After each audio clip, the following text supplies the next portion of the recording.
Good morning, students. I am Virnesh Jaiswal. Again, welcomes you in your English classes. Today, I would like to teach you noun case in English grammar. Okay, student.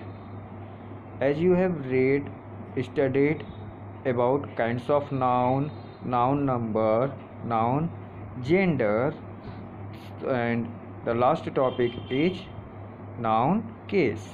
बच्चों, आप लोगों ने noun के बारे में पढ़ा है, noun के काइंड्स पढ़े हैं, नाउन के नंबर पढ़े हैं, नाउन के जेंडर पढ़े हैं। अब आखिरी में आप नाउन के केस पढ़ेंगे। Okay student, see here there are 4 kinds of noun case.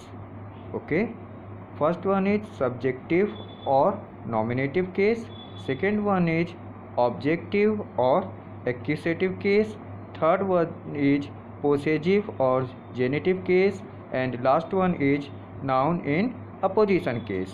Okay student, case. Okay student, तो यहाँ मैं शॉर्टली आपको बता दूँ, सब्जेक्टिव और नॉमिनेटिव केस जो होता है इसमें नाउन सब्जेक्ट की तरह काम करता है, ऑब्जेक्टिव और एक्यूसेटिव में नाउन ऑब्जेक्ट की तरह काम करता है, पोसेसिव में अधिकार वाले नाउन हो जाते हैं, यानी काकी के या नानी ने से संबंध बनाने वाले नाउन हो जाते हैं, और last noun in opposition case में एक ही नाउन की कई खासियत एक साथ बताई जाती है। Okay student, now see the first one, subjective और nominative case. Here it is written, when a noun is used as the subject of a verb it is called nominative और सब्जेक्टिव केस। ओके स्टूडेंट, जो हमने बताया वही यहाँ बता रहा है कि जब नाउन किसी क्रिया के कर्ता के रूप में प्रयोग किया जाता है तब वो सब्जेक्टिव और नॉमिनेटिव केस कहलाता है।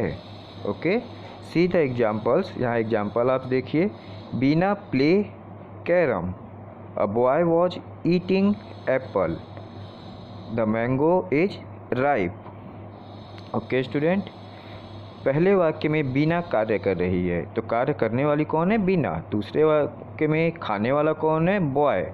तीसरे वाक्य में पका क्या है? Mango.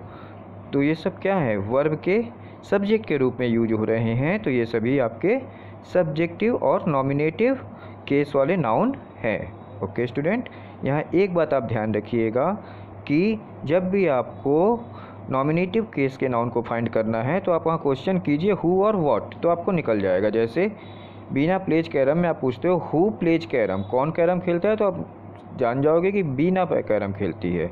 In the last sentence, what is ripe, क्या पका हुआ है, तो आप कह सकते हो मैंगो, तो मैंगो जो है ये सब्जेक्ट हो गया। Okay student, now see the second one, objective और accusative case. In objective case, when a noun or pronoun is used as the object of a verb, it is said to be in objective or accusative case.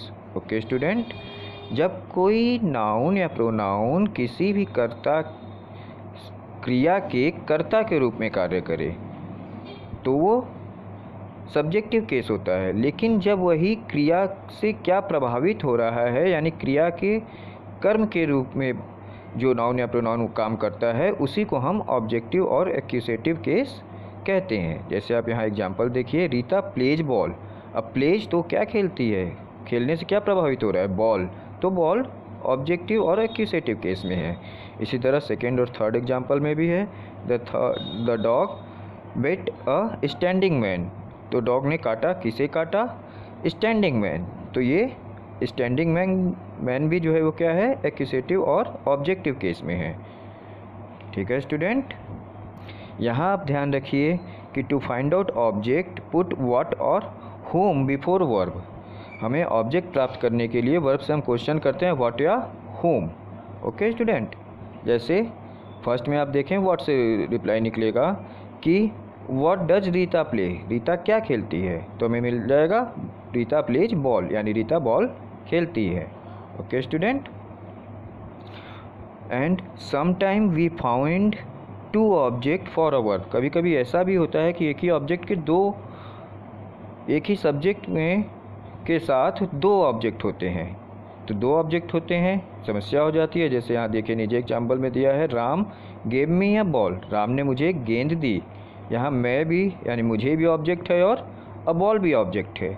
तो बच्चों ऐसे sentence जो होते हैं उसमें object जो होते हैं वो दो काइंड्स के होते हैं, एक तो इनडायरेक्ट और दूसरे डायरेक्ट। जितने भी हमारे लिविंग ऑब्जेक्ट होते हैं, चाहे मी हो या राम हो, ये इनडायरेक्ट ऑब्जेक्ट होते हैं, और जितने नॉन लिविंग ऑब्जेक्ट होते हैं, डॉल है, पेन है, ये आपके डायरेक्ट ऑब्जेक्ट होते हैं। ओके स्टूडेंट, ये ध्यान रखिए आप कि हमेशा इनडायरेक्ट ऑब्जेक्ट को हम सेंटेंस में पहले लगाते हैं और डायरेक्ट ऑब्जेक्ट को बाद में लगाते हैं। ओके, यहाँ दूसरे एग्जाम्पल में भी आप देखिए, my father gave Ram a pen. तो राम एक इनडायरेक्ट ऑब्जेक्ट है, इसको पहले लगाया, अ पेन डायरेक्ट ऑब्जेक्ट है, इसको बाद में लगाया। ओके स्टूडेंट, बहुत ही ध्यान से आप समझे। अब तीसरे केस पे आ जाएं, पॉसेसिव केस और genitive case. Okay student, see here, when a noun shows possession it is said to be in the possessive case और जेनिटिव केस। ओके स्टूडेंट, यानी जब कोई संज्ञा किसी भी व्यक्ति, वस्तु या स्थान के ऊपर अधिकार दिखाए तो उसे हम कहते हैं पॉसेसिव या जेनिटिव केस। जैसे राम का भाई, मोहन के बहन, बनारस की गलियाँ, तुम्हारा यहाँ नहीं होगा क्योंकि तुम्हारा प्रोनाउन है, तो मोहन का बांसुरी। ऐसे जो भी एक नाउन का रिश्ता किसी दूसरे ऑब्जेक्ट यानी वस्तु से या थिंग से बनाते हैं उसे ही हम पॉसेसिव केस कहते हैं। जैसे यहाँ एग्जांपल देखिए, काउज मिल्क, गाय का दूध, इज बेनिफिशियल फॉर अस। तो यहाँ गाय और मिल्क का रिलेशन बन रहा है, और इसको पॉसेसिव या जेनिटिव केस बनाने के लिए आप हमेशा ध्यान रखिएगा कि हम केवल अपॉस्ट्रोफी एस लगाते हैं किसी भी नाउन पर। अभी नीचे आपको और भी क्लियरली बताया जाएगा। सी the second and third example. In second example, Mohan is in possessive case, and in third example, day is in possessive case. Okay student, now see the formation of possessive case. तो normally possessive case और genitive case is formed by adding apostrophe s, which is called apostrophe s to the noun.